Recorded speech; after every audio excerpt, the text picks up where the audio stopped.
જય સિયારામ। મારું નામ છે હિતેશ ગિરી ગોસ્વામી, મૂળ વતન રૂપાવટી, હાલ સુરતથી।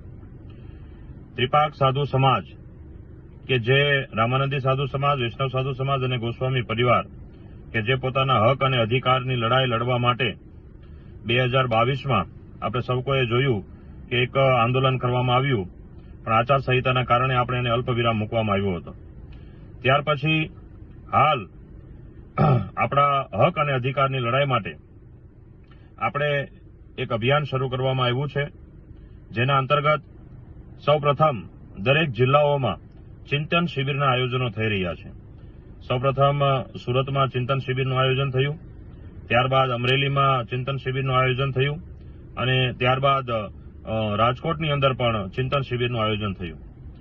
આપણે સૌ કોઈ જાણીએ છીએ કે સાધુ સમાજની હક અને અધિકારની લડાઈ માટે આપણે સૌ કોઈએ સ્ટેપ બાય સ્ટેપ એક પ્રકારનું ઉગ્ર આંદોલન શરૂ કરવા જઈ રહ્યા છીએ।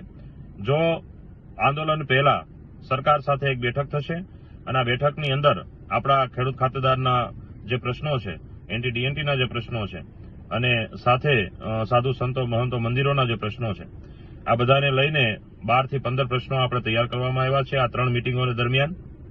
અને હાલ એક મિટિંગનું આયોજન, બોટાદ જિલ્લાની મિટિંગનું આયોજન કરવામાં આવી રહ્યું છે। આવી રીતે ગુજરાતના તમામ જિલ્લાઓના આયોજનો થવાના છે। મારું આપ સૌને કરબદ્ધ પ્રાર્થના છે કે સમાજના શ્રેષ્ઠીઓને, કે આમાં કોઈ પ્રમુખ ઉપપ્રમુખ કે કોઈ આગેવાન નથી, સમાજનું કામ છે અને સમાજે સાથે મળીને કરવાનું છે। ત્રણેય સમાજના અગ્રણીશ્રીઓને વિનંતી છે કે બોટાદ જિલ્લાની અંદર આપણે ચિંતન શિબિરનું આયોજન કરવામાં આવ્યું છે। બોટાદ જિલ્લો અને આજુબાજુના તાલુકા અને ગામડાઓના તમામ પ્રતિનિધિઓને વિનંતી છે કે આ મિટિંગની અંદર સહર્ષ ઉપસ્થિત રહે। તારીખ અને સમય છે 19/7/2026 ને રવિવાર બપોરે 2:30 કલાકે બોટાદની અંદર રામાનંદ આશ્રમ પાળિયાદ રોડ પર આવેલો છે।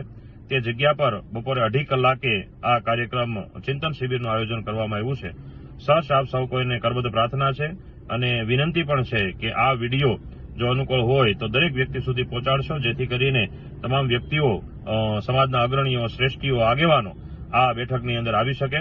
ઓમ નમો નારાયણ, જય સિયારામ।